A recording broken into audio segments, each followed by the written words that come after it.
नमस्कार प्यारे साथियों, हमारे मोटिवेशनल आरके ब्लॉग चैनल में आप लोगों का पुनः एक बार स्वागत है। आज की कहानी है उस शमशान घाट का रहस्य, चार भाइयों की कहानी और एक भोले भाले इंसान की कहानी। बहुत ही सुंदर प्रसंग है, बहुत ही सीख देने वाला है। और क्यों शमशान घाट में ऐसा कांड हो जाता है, क्यों बड़े बुजुर्ग रोकते हैं जाने के लिए, ये सब बातें आपको यहाँ पे हम बताने वाले हैं। आप लोग कहीं मत जाइएगा, वीडियो पूरा देखिएगा तो आप लोग को समझ में आ जाएगा। तो देरी न करते हुए हम आपका कीमती वक्त जाया न करते हुए हम कहानी को आरंभ करते हैं। दोस्तों, बहुत समय पहले की बात है। एक गांव में चार भाई रहा करते थे और उनकी एक बहन थी।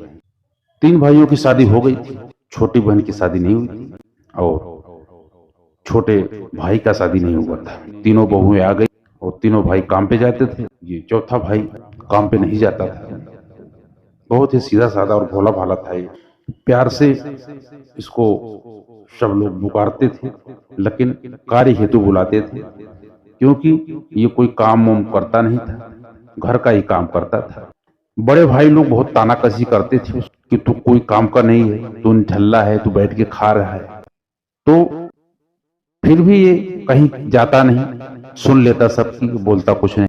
भाभी लोग भी इसको तानाकसी करती थी, परंतु छोटी भाभी जो थी वो प्यार करती थी, वो समझदार थी और समझती थी इसको। उसी की थोड़ा सा प्रेम मिल जाता था दोस्तों, इसीलिए उसका मन घर में लगा रहता था। नहीं तो उसका मन में अजीब अजीब ख्याल आते थे, लोग जब कुछ बोलते तो। वो अपनी तन्हाइयों में कभी कभी अकेला होता तो शमशान घाट की तरफ जाता, तो वहां एक उसका दोस्त रहता था, उसका नाम था चानू। चानू जो था वो वहीं शमशान घाट में रहता था। मुर्दे जब आते थे तो लकड़ियां उकड़ियां देता था और जैसे उसका जिंदगी चल रहा था, वो लकड़ी कितना लगेगी वो तौल के ला के दे देता था, उसका वही काम था। और लोग जो रहते हैं जलाने वाले चांडाल लोग अलग थे, और इसी से इसकी दोस्ती हो गई थी। ले जाता, उसके साथ बैठता उठता, बातें चित करता। इसी दिन कट रहा था। एक दिन ये बहुत उदास था, गया और दोस्त से बोलता है कि भाई घर वाले हमको ऐसा बोलते हैं, कोई काम का नहीं, कोई काम करता नहीं, तो हमको मन में बहुत दर्द होता है, लेकिन क्या करूं, बड़े भाई लोग हैं, जिसको जब मौका मिलता है बोल जाता है कुछ न कुछ, और मुझे कोई काम भी नहीं मिल रहा है। तो वो जो चानू था वो बोलता है कि चिंता मत करो दोस्त, हमारे साथ आओ, मैं जो काम करता हूं उसको देखो। तो शमशान घाट में ले जाता है उसका दोस्त चानू और उसको दिखाता है कैसे इंसान जल रहा है, कैसे कैसे यहाँ पे सब लोग आते हैं और यहाँ पे जलाकर चले जाते हैं, अपनों को छोड़ के चले जाते हैं। इंसान अकेला आता है, अकेला ही चला जाता है दोस्तों, सिर्फ यादें रह जाती हैं, कर्म का लेखा जोखा साथ में जाता है। तो प्यारे सज्जनों, ये जलती हुई चिताओं को देखता है, इसके मन में भी भाव आता है कि देखना चानो ये कैसा इंसान पूरा जिंदगी कमाना कमाना करता है, कमा कमा के भी अंत में यही आना रहता है और आदमी सब कुछ छोड़ के चला जाता है। रामू की इतनी बात सुन करके चानू बोलता है, बहुत समझदार हो गया तू, आज कैसी ज्ञान की बातें कर रहा है। दोस्तों, शमशान एक ऐसी जगह है जहां पर जाने पर आदमी को अपने आप स्वतः जो है आत्मज्ञान हो जाता है, क्योंकि वो सब देखता है जीवन की अंतिम सत्य क्या है।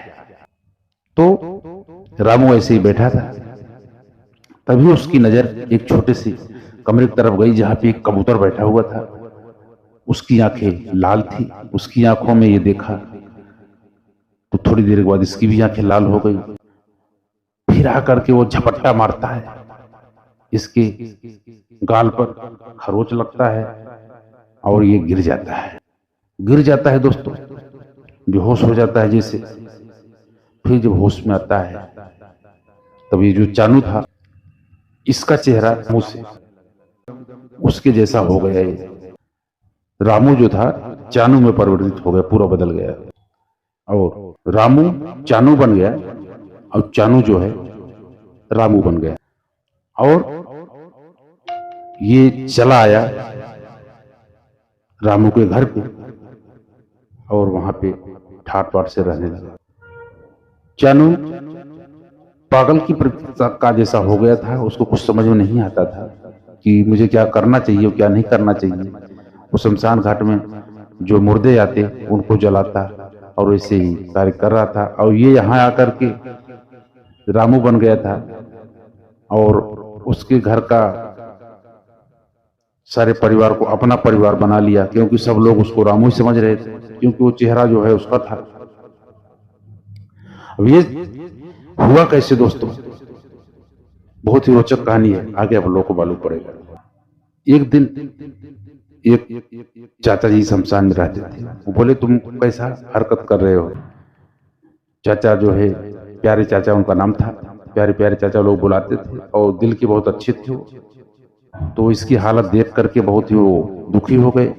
बोले तुम पागलों जैसी हरकतें करते जा रहे हो, तुम क्या क्या थे, क्या हो गए, क्या हो गया तुम। बोले चाचा मुझे पता नहीं क्या हो रहा है मेरे साथ, मुझे कुछ नहीं याद आ रहा है, मेरा घर परिवार मुझे याद आता है कभी कभी। मेरा ये रूप पता नहीं कैसे बदली हो गया, मैं वो नहीं हूं जो दिख रहा हूं। मैं तो रामू था और वो जो था लड़का चानू, वो हमारे घर पे जाकर रामू बन के बैठा है। तो उसके दर्द को चाचा समझते हैं। चाचा बोलते हैं अच्छा ठीक है, चलो एक दिन हम देखते हैं क्या बाजरा है। ये दोनों आते हैं तो उसके घर पे देखते हैं तो वो दिखाई नहीं पड़ता। तो आसपास में किसी से पूछते हैं तो बोलते हैं कि वो लोग जो है किसी बंगले में चले गए हैं, बंगला ले लिए हैं। तो वहां पते पर वो पहुंच गया और वहां जब लोग जाके देखते हैं तो वहां पे शादी का माहौल था।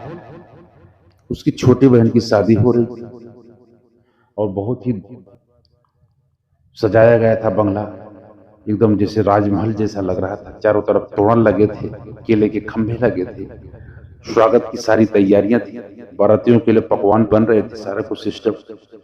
ये पहुंच गया तो चानू इसको पहचान गया, बोला अरे तुम लोग यहाँ तक आ गए। पूछ चलो ठीक है, अब आ ही गया, तुम्हारी बहन की शादी है तो और खा पी करके तब जाना। रामू चारों तरफ नजर दौड़ाता है, अपने परिवार वालों को देखता है, लेकिन इसका चेहरा बदला हुआ था, कोई इसको पहचान नहीं रहा था। लेकिन ये सबको पहचान रहा था, मेरी छोटी बहन है, मेरी भाभी है, मेरा भाई है। सब खुश थे। चानू बोलता है देख तू कर पाता, मैं देख कैसे कर रहा हूं सब। तेरी बहन को अच्छी जगह रिश्ता तय किया, अब ये इंस्पेक्टर साथ शादी हो रही है इसकी, और ये देख सब कायाकल्प हो गया, सब बंगला गाड़ी सब हो गया। तू रहता तो ये लोग वैसे ही अस्त व्यस्त अवस्था में जैसे थे वैसे रहते। मैं देख कहां से कहां सबको पहुंचा दिया, कितनी अच्छी शान शौकत है, कितना अच्छा पैसा है, धन दौलत है, सब कुछ है। हंसता हुआ चेहरा देख और पूरा परिवार एकदम खुश नजर आता है। वो देख करके रामू बोलता है चाचा बहन मेरी कितनी खुश है, इसको खुश देख करके तो हमारा दिल भी खुश हो गया। अब चलो चलते हैं शमशान घाट, वही अपना घर है। यहाँ पे सब लोग अच्छे से हैं तो, लेकिन चाचा उसके दिल का दर्द समझ गए थे, उसकी आंखों में देख करके जान गए थे कि इसके मन में दर्द है। बहन को देख रहा है परंतु वो सोच रहा है कि अपने मन में कि एक भाई को बहन का विदाई करते समय गले लगाने का भी अधिकार हमारा खत्म हो गया। भाइयों भाभीियों के साथ में मैं भी कन्यादान करता, वो भी हमारा हक छीन गया। अब मैं यहाँ किस काम का हो, यहाँ मेरा क्या जरूरत है। यहाँ सब अपनी अपनी दुनिया में खुश हैं, तो हम काहे के लिए दुनिया में इनके बाधक बनूं और खुशी में विघ्न डालूं। चाचा बोले बेटा मैं 50 का हो गया हूं, इतना तो समझ ही सकता हूं कि तुम्हारे मन में क्या चल रहा है।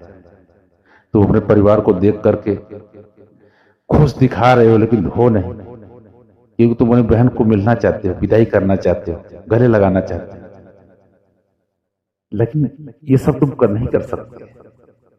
इसी से तुम्हें मन में बहुत सारे सवाल हैं। फिर दोनों बात करते करते चले आए। फिर चाचा बोलते हैं कि तुम चिंता मत करो, इसका उपचार हम करेंगे। ये जो अघोरी तंत्र क्रिया होती है ये अमावस्या की रात्रि को होता है। अमावस्या की रात्रि जब आएगी तो वो अघोरी जरूर आएगा, तब हम उससे ये सारा राज जान जाएंगे कि हम कैसे फिर से अपने उस रूप को पा सकते हैं। तब इंतजार होने लगी। अमावस्या की रात आ गई। एक दिन वो अघोरी एक साधु तांत्रिक काले वस्त्र में वहां प्रवेश करता है। प्यारे चाचा उसको देख लेते हैं। प्यारे चाचा उसी इंतजार में थे। उसके बाद रामू जा करके गले पर जैसे ही वो बैठता है तंत्र क्रिया करने के लिए, शमशान में चारों तरफ लाल घेरा बनाता है, उसके बीच में बैठता है कपालों को लेकर के, और कपाल के ऊपर टीका करता है, नींबू काटता है, सुरक्षा कवच बनाता है। वो मंत्रोच्चारण के द्वारा शमशान को जगाने लगता है।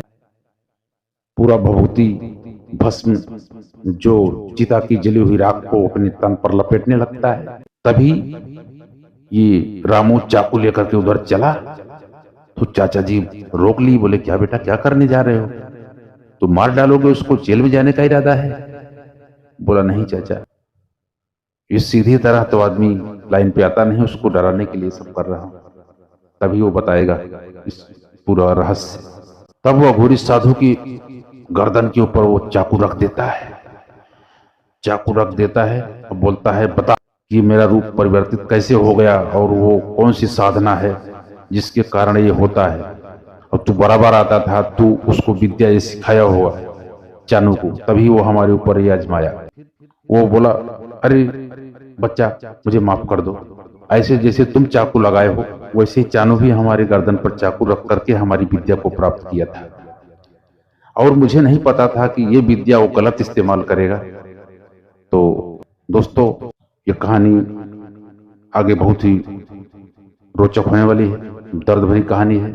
तो आप जो नए मेहमान बंधु हो हमारे चैनल में, आप लोग देरी न करते हुए हमारे चैनल को पहले सब्सक्राइब करके बेल आइकन को प्रेस कर दें ताकि अगला नोटिफिकेशन आप सबको हमेशा मिलता रहे। दोस्तों, तो होता यूं है कि वो तुरंत गले पर जब खंजर लगा तब वो डर गया कि कहीं हमको मार दे। इस वजह से तुरंत वो साधु वो तंत्र साधना चालू किया और कपाल क्रिया आरंभ कर दिया। और फिर बोलता है कि वो सारे रीति कर्मकांड फिर से करने पड़ेंगे जो इसमें किया जाता है। ये कबूतर को हम जो लाए, इसको कबूतर को तुमको बलि देना होगा, तब जाकर के तुम सुरक्षित रहोगे। नहीं तो क्या है, तुम्हारा चेहरा परिवर्तित हो जाने के बाद भी यदि कबूतर वो फिर पा गया चानू, तो फिर से तुम जो है, तुम्हारा रूप तुम्हारा फिर से बदल जाएगा और तुम्हारी जगह वो ले लेगा, तो फिर मैं कुछ नहीं कर पाऊंगा। ये क्रिया एक ही बार होती है। बोले, ठीक है, लेकिन ये इसका मैं बलि नहीं दे पाऊंगा क्योंकि मैंने आज तक जिंदगी में कभी चींटी नहीं मारा है, तो मैं कबूतर को कैसे मारूंगा? फिर बोले, नहीं बेटा, ये तो तुमको करना ही पड़ेगा। तो चाचा बोले, ठीक है, क्रिया आरंभ करो, इसका हम प्रबंध कर लेंगे, क्या करना है। फिर कार्रवाई चालू होती है। दोस्तों, सब कर्मकांड विधिवत हो गया। बोले, ये कबूतर जब अपना काम कर दे तभी इसका जाकर के बलि दे देना, ताकि ये कबूतर फिर से उस चानू के हाथ न लगे। तो रामू जो है वैसे ही करता है। फिर से ये लोग अपने बंगले पर आते हैं, वहां पर चुपके से उसके कमरे में दाखिल हो जाते हैं और वहां कबूतर भी लाते हैं, कबूतर छोड़ देते हैं। कबूतर जा करके वो पंजे मारता है उसके चेहरे पर। आंखें लाल थी, आंखों में आंखें जब वो डाल के देखा तब उसका रूप परिवर्तित होने लगा और वो देखते देखते चानू में बदल गया। चानू में बदल गया। फिर रामू जो है, जिसका चेहरा चानू का था, ये रामू बन गया और फिर उसके स्थान पे ये खड़ा हो गया और सारी वृत्तांत घर वालों को सुनाया। फिर जाके ये वहां से भागा और निकल गया। फिर शमशान घाट आया, फिर वही कार्य करने लगा जो करता था पहले, लकड़ियों को देना शमशान घाट में। ऐसे ही रामू खोजने लगा प्यारे चाचा को। प्यारे चाचा कहीं दिखाई नहीं पड़ रहे। आकर के शमशान घाट में पूछता है चानू से, तो चानू बोलता है कि वो तो चाचा पता नहीं कहाँ चले गए, दिखाई नहीं पड़ रहे, क्या मालूम घर वालों से पता किया तो वो लोग को भी पता नहीं है कहाँ गए। सॉरी दोस्त, मैंने तुम्हारे साथ बहुत गलत किया था, लेकिन मुझे अपने गलती का पछतावा है। चलो अब तुम अपना घर पे ठीक हो, अब दोबारा ऐसी गलती नहीं होगी। मैं भी तंत्र क्रिया में भटक गया था। तो रामू चला आया अपने घर पे। काफी दिन के बाद जानू को लगा कि किसी न किसी दिन हमको प्यारे चाचा जरूर मिलेंगे, क्योंकि उन्हीं की बदौलत हम अपने घर में वापस अपने परिवार को पाए, नहीं तो हमारा परिवार ही बिखर जाता। तो कुछ दिन के बाद प्यारे चाचा मिलते हैं। कबूतर को बहुत दूर ले गए थे। रामू पूछा कि प्यारे चाचा तुम कहाँ चले गए थे, हम तुमको कितना ढूंढ रहे थे। तो बताए बेटा, जो काम तुम नहीं कर पाए उसे हमने जाके किया और दूर ले जाकर के उस कबूतर को हम बलि दिए, ताकि फिर दोबारा तुम्हारी जिंदगी में कोई खलल न पड़े। क्योंकि रामू यदि कबूतर वो पा जाता तुम्हें प्रॉब्लम खड़ी करता, इसलिए जो है मैं उसको यहाँ से दूर ले गया और वहां पे बलि दिया। फिर जब सब कार्य निपटा दिया तब मैं यहाँ पे लौटा वापस। तो बोले आपका कितना एहसान है प्यारे चाचा, यदि आप नहीं होते तो आज मैं किस दुनिया में भटक रहा होता, शायद पागल ही हो गया होता। तो ऐसा ही हो जाता है दोस्तों, कभी कभी हमारे बड़े बुजुर्ग और हमारे घर परिवार वाले जो बोलते हैं वो सत्य होता है। हमें उनकी बात मानना चाहिए, उनकी अवहेलना नहीं करना चाहिए। कहते हैं कि कुछ लोग ऐसे होते हैं जिनसे दूरी बना के रखो तो अच्छा ही होता है। जैसे शमशान घाट में आदमी किसी को लेके गया, काम क्रिया किया, चला ठीक है, लेकिन वहां से किसी को दोस्ती बनाना, किसी की नजदीकी बनाना, शमशान घाट में बार बार जाना, गलत टाइम पे जाना, गलत लोगों से दोस्ती करना, उनसे लगाव रखना, तो वहां पे आदमी शराबी, कबाबी और दुनिया की जुआरी और तंत्र क्रिया जैसी साधनाओं में लिप्त हो जाता है। क्योंकि वो लोग वही करते हैं, उधर बैठे रहते हैं, उनको मोह माया दुनियादारी का ये नहीं रहता है। और वो करते करते उनकी अंदर की अंतरात्मा मर जाती है, वो किसी के ऊपर कुछ भी आजमाइश कर लग सकते हैं, कर देते हैं। तो हमें ये कहानी सीख देती है कि हमें शमशान घाट पे कैसे जाना चाहिए, कैसे आना चाहिए, और वहां से आने के बाद स्नान करना चाहिए। कभी जाना भी हुआ तो बिना स्नान किए घर में प्रवेश नहीं करना चाहिए, ना ही ऐसे ही कोई चीज को छूना चाहिए बिना नहाए धोए। ये सारे जो नियम धर्म बताए गए हैं दोस्तों, इसका पालन आदमी को जरूर करना चाहिए, तो आदमी सुरक्षित रहता है। तो हमारा वीडियो कैसा लगा दोस्तों? यदि वीडियो आपको अच्छा लगा हो दोस्तों तो एक लाइक कर देना और चैनल को सब्सक्राइब करके बेल आइकन को प्रेस कर देना। घंटी वाला बटन जरूर दबाना दोस्तों। घंटी वाला बटन दबा देंगे तो हमारा नोटिफिकेशन आपको हमेशा मिलता रहे। तो आप लोग खुश रहे, मस्त रहे, आनंद में रहे, यही हमारी दिल से सबके लिए शुभकामना है। तो मिलते हैं अगले वीडियो में। जय श्री कृष्ण मित्रों।